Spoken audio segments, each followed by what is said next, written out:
আসসালামু আলাইকুম। আপনারা যে যেখান থেকে আমার ভিডিওটি দেখছেন, আপনাদের সকলের প্রতি রইল আমার পক্ষ থেকে দোয়া আর ভালোবাসা। আজকে সন্ধ্যার নাস্তার পর্ব থেকে আমি ভিডিওটা অন করলাম। এই নাস্তাটা বানাতে সন্ধ্যার আগে থেকেই শুরু করতে হয়। এই সন্ধ্যার নাস্তা বলতে তখনই কিন্তু বানানো যায় না, একটু সময় নিয়ে বানাতে হয়। আর সেটাই আমি করেছি। আসরের নামাজের পর আমি ময়দাটা গুলিয়ে নিয়েছি। ময়দাটার মধ্যে এখানে দিয়েছি 2 কাপ ময়দার মধ্যে 2 টেবিল চামচ পাউডার দুধ, 2 টেবিল চামচ তেল, রেগুলার তেল, তারপর ইস্ট দিয়েছি 1.5 চা চামচ, কুসুম গরম পানিতে গুলিয়ে নিয়েছি এবং একটি ডিমের সাদা অংশ দিয়েছি। দিয়ে ভালো করে গুলিয়ে ব্যাটারটা আমি 1.5 ঘন্টার জন্য গরম জায়গায় রেখে দিব।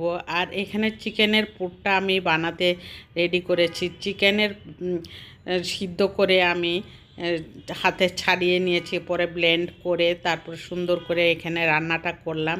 রান্নার মধ্যে কি কি দিলাম দেখুন আপনারা। সয়া সস দিয়েছি, পাউডার দুধ দিয়েছি, ম্যাগি মশলার প্যাকেট দিয়েছি, লাল মরিচের গুঁড়া দিয়েছি, একটু চিনি দিয়েছি। আর সেই এই চিকেনের পুরটা এত মজা হয়েছে, আর সেই জন্য এই চিকেন বানটা যতগুলি বানিয়েছি সন্ধ্যার নাস্তার মধ্যেই শেষ করে দিয়েছে। আর সেই মজার সাথে ঘরের জিনিস খেলে তো অসাধারণ লাগে।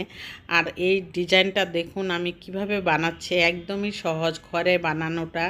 আপনাদের ওভেন না থাকলে সিলভারের হাঁড়িতেও কিন্তু গ্যাসের চুলায় বানানো যায়। এটা সিলভারের ঢাকনা দিয়ে ঢেকে রাখলে ওভেনে যেরকম কালার আসে, সিলভারের হাঁড়িতে গ্যাসের চুলায়ও সেম কালারটাই আসবে।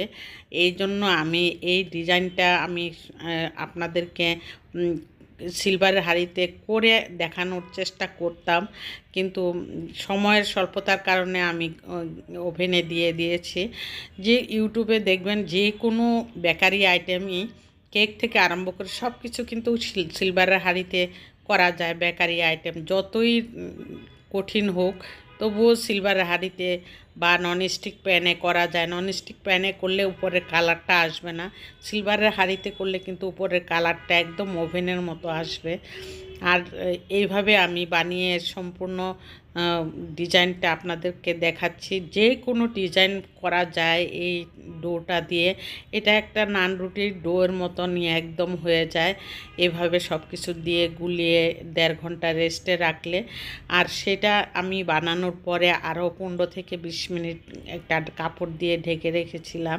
এতে করে আরও ফুলে ডাবল হয়ে গেছে, ওভেনে দিলে আরও ফুলে যাবে। আর সেইটাই আমি করেছি। এখানে ডিমের সাদা অংশ দিয়ে ময়দাটা গুলিয়েছিলাম, কুসুমটা রেখে দিয়েছিলাম। এই একটা কুসুম দিয়ে হবে না বিধায় আমি এখানে টমেটোর সস দিয়েছি। কুসুমের সাথে টমেটোর সসটা যদি মিলিয়ে দেন আপনারা, তাহলে কিন্তু কালারটা দুর্দান্ত আসবে আর সেটাই দেখতে সুন্দর লাগবে। আপনারা খালি কুসুম দিয়ে কিন্তু এতগুলি আইটেমের মধ্যে একটা ডিমের কুসুম দিয়ে হইতো না। আর সেই জন্যই আমি দিয়েছি সয়া সস ডিমের কুসুমের সাথে দিয়ে আমি বানিয়ে নিয়েছি। বানিয়ে সন্ধ্যার নাস্তায় সবাইকে দিয়েছি।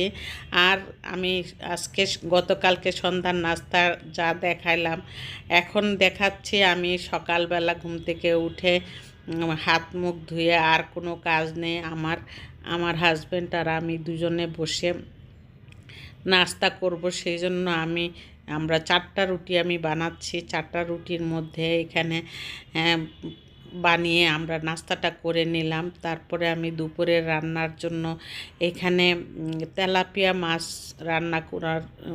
ভেজে নিচ্ছি।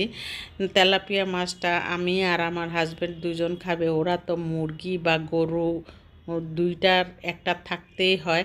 সেই জন্য আমার হাজব্যান্ড আর আমি কিন্তু মাংস দিয়ে খেতে পারি না, সবজি লাগবেই। হয়তো সবজি ভাজি, না হয় তরকারি। সেটা করার জন্য এখানে শিম রান্না করতেছি তেলাপিয়া মাছটা দিয়ে। আমরা দুইজন খাবো তাই অল্প করে রান্নাটা করলাম। আর ডাল আছে, গতকাল সন্ধ্যায় আমি ডাল রান্না করেছিলাম, ওই ডালটা দিয়ে আরেকটা সবজি ভাজি করেছি অফ ক্যামেরায়। সেটাই আমি এখন আপনাদের সামনে তুলে ধরলাম। আর আমার ভিডিওটা যদি ভালো লেগে থাকে তাহলে অবশ্যই একটি লাইক দিয়ে কন্টিনিউ করবেন, আর সাবস্ক্রাইব করে অল বাটনে প্রেস করে রাখবেন। আর তরকারিটা আমার কেমন হয়েছে, কালারটা কিন্তু অনেক ভালো লেগেছে, খেতেও কিন্তু অনেক মজা লেগেছে। ঝোল ঝোল করে তেলাপিয়া মাছ দিয়ে রান্না করেছি।